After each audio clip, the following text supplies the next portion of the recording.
my name is Angel, and welcome back to my little corner of the internet.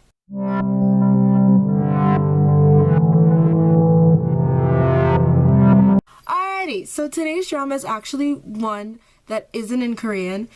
It is the only drama that I have watched in Chinese thus far, and if this is the standard for Chinese dramas, oh boy, it's a lot to unpack. So, let's start with our character breakdown as we do around here. Our main character is a girl whose name I don't remember, so we're just going to call her the main character, the MC for short, if I get lazy. She is, I'm assuming in her 20s, because she's like an adult, relatively recently out of college. She runs a advertising business. That's what she runs. Very small business, you know, they do local commercials. Our love interest character, so our secondary main character, is Jean-Lu / Tianxing. He plays two characters, Jean-Lu and Lu Tianxing. So Lu Tianxing is a CEO of a really big marketing company. He is like a big baller, he's a boss man or whatever. And Jean-Lu is like a sweet little dorky nerd. Yeah, so those are his two characters. Supporting characters that are going to come up so frequently that I need to drop their names now. We have the main character's two best friends, Mei. I don't remember, so we're gonna call her Mei. I hope that's correct. And then we have her male best friend who was also best friends with her older brother, Leo. And then we have a dog named Bao Bao. He's not super relevant, but I love him. He's this big, fluffy, like bear type dog. Chef's kiss. Anyway, next we have Lance. Lance is Lu Tianxing's best friend and like kind of brother, but I'll get into that why it's kind of in a minute. We have Lance. He's relatively important. And then we have Lance's sister, whose name I don't remember, so I'm gonna just call her sister. And those are the secondary characters who are frequently mentioned enough that they need their names. There's also Lance's mom, who is referred to as Auntie by Lu Tianxing. So yeah, those are our characters. Now on to the plot.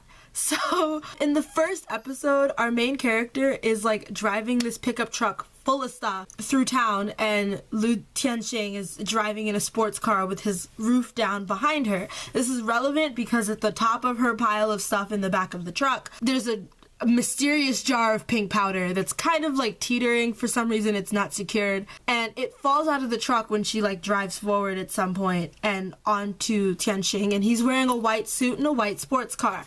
So he gets out of the sports car and makes a big stink at her, and the two of them have to like go to a hotel or whatever so that he can change and so that he can yell at her about it or whatever. This establishes their relationship with each other in the beginning, because she's now hates him because she thinks he's an arrogant prick, and he just thinks she's stubborn, as is usually the case with drama main characters. In the next scene, Tianxing is going to a press conference of some sort for his little company, and he like gets up there to give his speech, and he's like, yeah, I'm kind of tired of doing this, so I'm gonna take a break. Catch y'all on the flip. Basically is how that goes. And they're like, excuse me? And he just dips, and like reporters are following him. His like butler is following him, trying to find out where is he going. What does he mean? He just gonna dip and catch y'all on the flip, you know? And he like manages to like escape them by slipping into like a freight loading dock or whatever, putting on a hat and like wearing some fake glasses. Like, he takes some glasses, I think from a person, pops the lenses out and puts them on, because he has perfect vision, so of course he doesn't need glasses, but he wears them to help him escape. He gets out and he wanders into a park where our main character is filming a commercial. Her two best friends also work with her at this advertising company. Three of them are filming a dog food commercial, and Lu Tianxing walks in. He like took off the hat at this point, but his hair, I mean, as you saw from the pictures earlier, his hair is like coiffed up when he's Tianxing, and the hat pushed his hair into his face.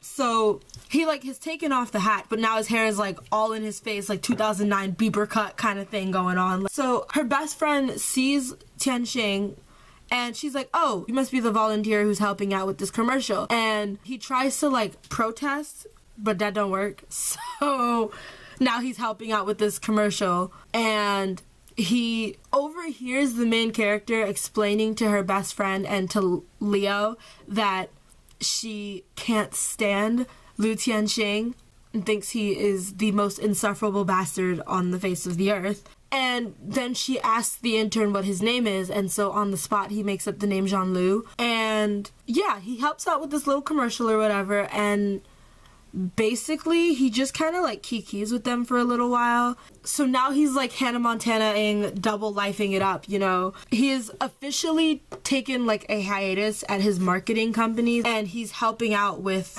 the main character's company under the alias of Jean-Loup because she can't stand Lu Tianxing. Oh yeah, I should explain. The marketing company that she owns belonged to her older brother, and he died when she was like 11. So for a while the business was like not really doing anything because her parents don't have the knowledge to run an advertising business, and she was too young to take it over. So for a while it was just kind of there until she finished like business school and like learned the ropes of advertising and stuff so that she could officially take over the business and like keep her deceased brother's legacy or whatever, basically. So that's the history of the advertising business. So it's small, it's kind of struggling. Jean-Loup comes on board as like a volunteer, and he like helps them out, and you know they all kind of like befriend him because he's nice and he's funny or whatever. And now Lu Tianxing has a side mission because he doesn't like that the main character hates him. So he decides to try and make her not hate him. Doesn't particularly work in his favor. There's a time where the two of them get locked in a storage unit together. They walk in either separately or together, I don't remember. They walk into the storage unit, and the guy who owns it is this little old man who I guess forgets that they're in there, locks up, and goes home. And she like knocks over something or the other, and she nearly gets hit by something. And he like, in a dramatic scene that we all know and are familiar with, like shoves her out of the way and ends up getting hit by the thing. He's alright. I think he has some bruises on his back or something, or some back pain following it. Hey y'all, Angel here. I'm editing this video like 6 months after I filmed it, and I found the scene that I just talked about when I was looking for clips that I wanted to include in this video, and it's way more dramatic than I remember it being. But also this drama was 32 episodes and I had watched it like 2 years ago, so that might be why. I want you to watch the scene in its entirety because it's actually quite hilarious. So yeah, that's what we're gonna do right now. You're just gonna watch the scene. I'm not gonna edit it. I didn't do anything to it. This is the actual scene as it was filmed. 小心！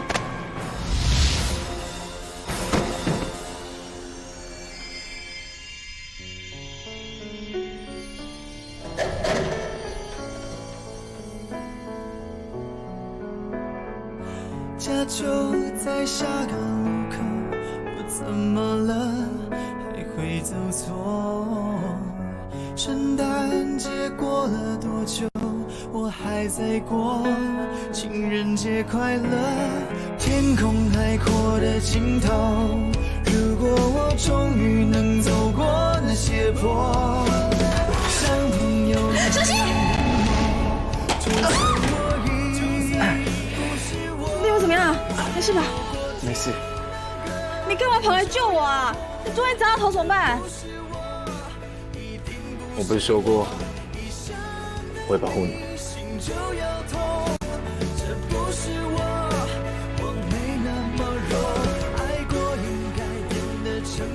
你先起来啊！啊！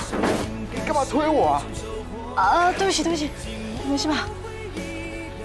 They're fine. The two of them find a couch in the space that they're locked in and initially go to bed on opposite sides of the couch. Somehow in the middle of the night she nestled into his arm. He woke up before her and took a couple pictures because he thought it was cute. Like he likes her now, and he jumps through all of these hoops to try and make her like him as Lu Tianxing as opposed to Jean-Loup, because she starts to catch feelings for Jean-Loup, but he's not a real person. He's a personality made up by the guy she hates. So that's fun. Every time he tries to do something to make her like him, it like blows up in his face. And she's like, wow, you really are a terrible human being and I can't stand your very presence. And the odds are not in his favor. Because I don't remember when this is mentioned or like the relevance to the plot directly, except for an explanation as to why Jean-Loup is like, or why Tianxing is like running a business that belongs to his best friend's mom. I'm gonna just explain this now. So Lu Tianxing's parents died in a train accident when he was like 10, and Lance's family took him in and like raised him from then on. So this is basically his family: Lance's mother, and Lance's younger sister, and his interest in advertising. Let me get that out of the way. I don't remember if the main character ever finds out that this happened, but he finds out pretty quickly. So when he was maybe 12 or 13 or something like that, he had like stumbled into the filming of an advertisement, and the guy running the advertisement like handed him a baseball, like a lucky baseball that he like had all the time. The guy who was running the advertisement was like, "Here, play with this for a minute and then I can talk to you when I'm done shooting." He was playing with the baseball, he like dropped it or whatever, it rolled into the street, and the kid ran after the ball. Obviously, he was like 13 or 14, and he was like, "Oh shit, I should get that, that's not mine." So he ran into the street after the ball, and a car came down the road, and the guy filming the advertisement ran out after him to save the little boy and hit his head on the front bumper of the car.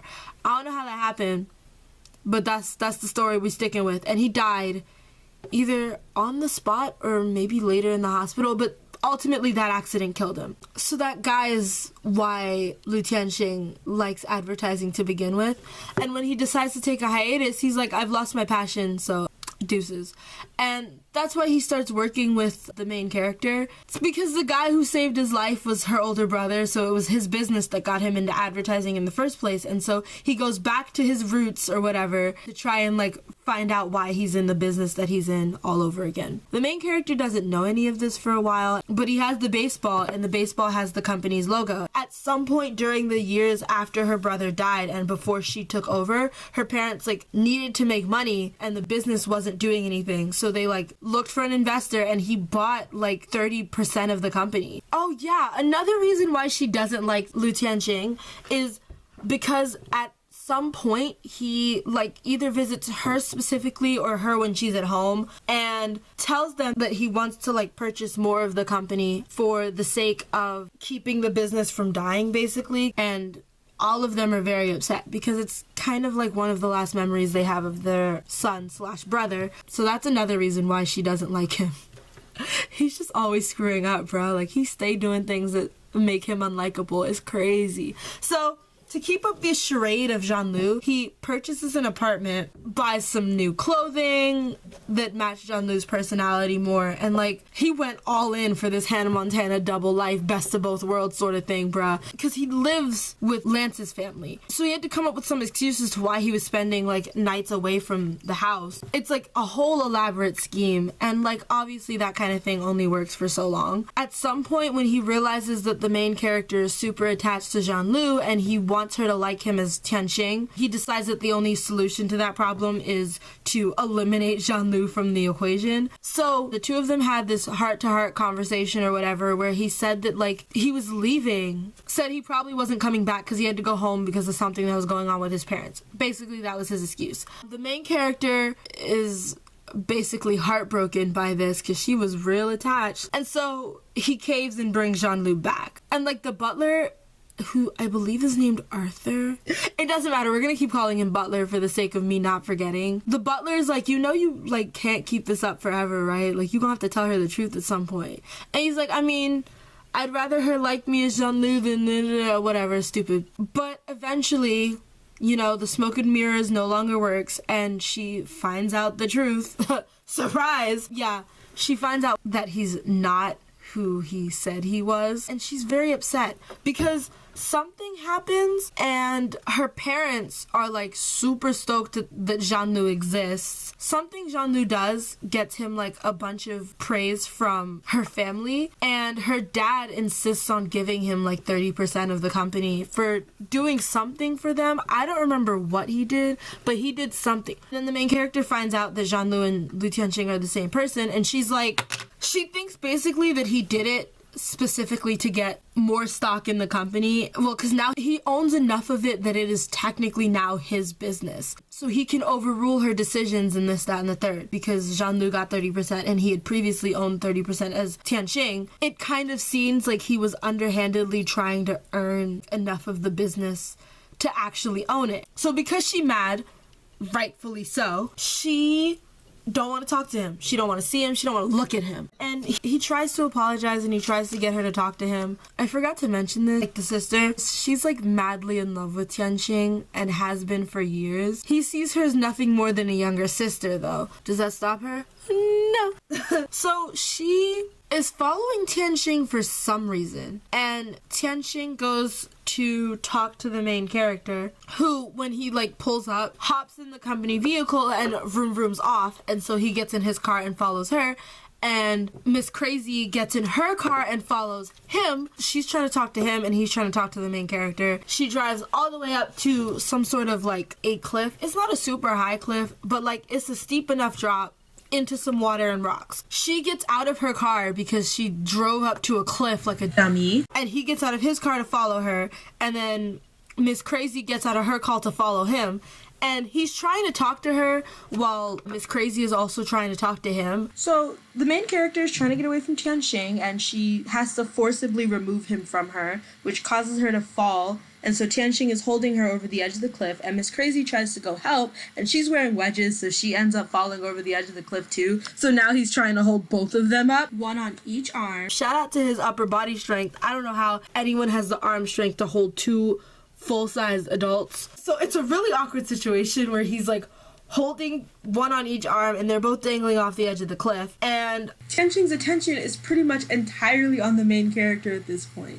Like, yeah, he's holding them both up, but he's looking at the main character, telling her not to give up. Like, who cares what happens to Miss Crazy, I guess. I have nothing against him, by the way. Like, I'm not doing this as a pointed attack. I'm just saying. Maybe not while they're both dangling off the edge of the cliff, homie. I feel like that's a very bad situation to start playing favorites. Miss Crazy is watching the two of them interact with each other, and with tears in her eyes, she pries his fingers from around her wrist, drops herself off the edge of the cliff. And I'm saying drops herself because she pried his fingers off of her, and he tried to stop her, but I mean, there's only so much he can do because he's holding another person up too. I don't know if she was trying to kill herself or what, but she doesn't die.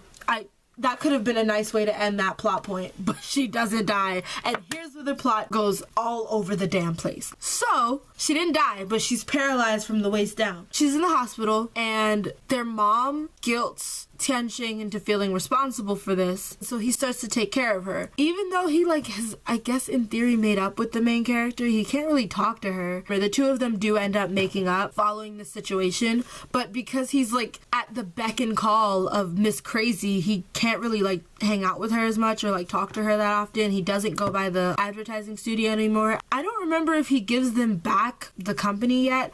I'm sure he does eventually, but at this point, I don't think he has. So he technically still owns the business. So she still has a little bit of bitter resentment, but at some point she makes up with him. They settle their differences or whatever. Oh yeah, Miss Crazy, her paralyzation shouldn't be permanent. She goes to physical therapy and junk, and they're like, yeah, you might be able to walk again. And she does. She starts walking again. Miss Auntie guilt tripped Tianxing into marrying her, and one day she's talking with Lance, and she's like, hey, look, I can stand now. I might be able to walk again someday.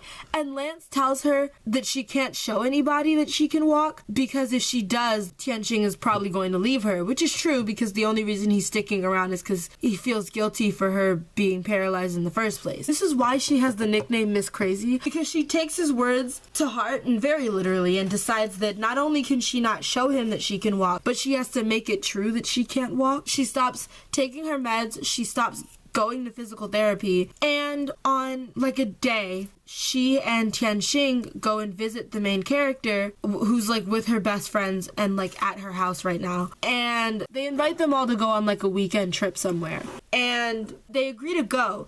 And her mom is a physical therapist or something, or a masseuse or whatever, and she offers to do some massage therapy for Miss Crazy to help her legs, and she adamantly refuses, despite everyone, including Tianxing, saying, hey, maybe give it a shot, since physical therapy doesn't seem to be working. It is, she's lying. Miss Crazy is so worried that the mom is going to find out that her legs in fact work, that she like kicks her leg and the mom notices, but she doesn't say anything. And I was like, girl, you should have spoke up. Speak up. See something, say something. You know what they say, right? That's a bullying thing. This is not at all related. On that note, if you see something, say something. Because if you're a complacent bystander, you are part of the problem. So, her and her friends go on this trip with Tianxing and Miss Crazy. I think it's the 5 of them that go, if I remember correctly. And they're like chilling, having a blast as best as they can. They like try to make the most of it, I'm not gonna lie. Her and her best friends try to have a good time. Tianxing is kind of suffering. And then on the morning they're supposed to leave, the main character gets a call from her parents or something that the advertising company, like the building, has been burned down. And they say it's an act of arson, so my guess is that it has something to do with Miss Auntie and Lance. I don't remember if that's revealed. I think it is, but I don't remember. It doesn't really matter too much, honestly. Tianxing gives them a building to work out of. Eventually,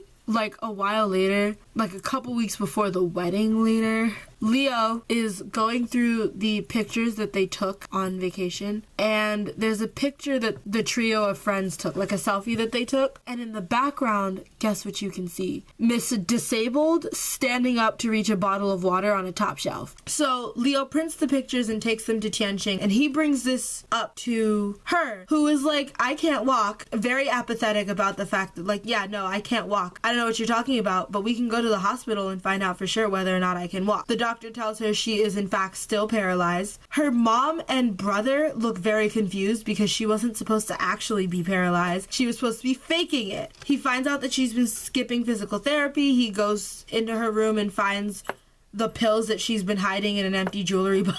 It all very much explodes very quickly. He and Lance end up in sort of like a competition because Lance feels like his mom likes Tianxing more than him, because his mom offers Tianxing, I think, CEO position for marrying her daughter, and Lance is kind of mad because, I mean, as her biological son, shouldn't he take precedence? But he is still trapped in this like situation for a little while. I don't think the wedding actually happens. I don't remember it happening, but if it did, then it doesn't matter, because on a day Tianxing goes to visit the main character with Miss Crazy, who hands him the ring that she was wearing and gives him permission to like be with the main character. Oh yeah, I forgot to mention, at some point Leo confesses to the main character that he's in love with her, and she like brother zones him real quick because he was best friends with her older brother, who was like an adult by the time she was age 11. So I don't really know how much older Leo is than her, but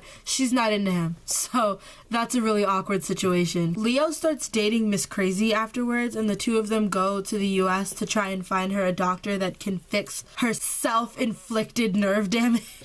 Her other best friend bonded with the butler because she was teasing him for disliking dogs, claiming he was allergic to them. I think he actually was allergic, and so she had a blast making fun of him for it. She's really funny. I love her. She doesn't get a whole lot of character development, but I really do like her. And her little story with the butler guy, also pretty cool. But yeah, this has been a very discombobulated telling of the plot of Fall in Love with Me in a nutshell. I hope this has been an enjoyable experience for you, because telling this has made my head hurt.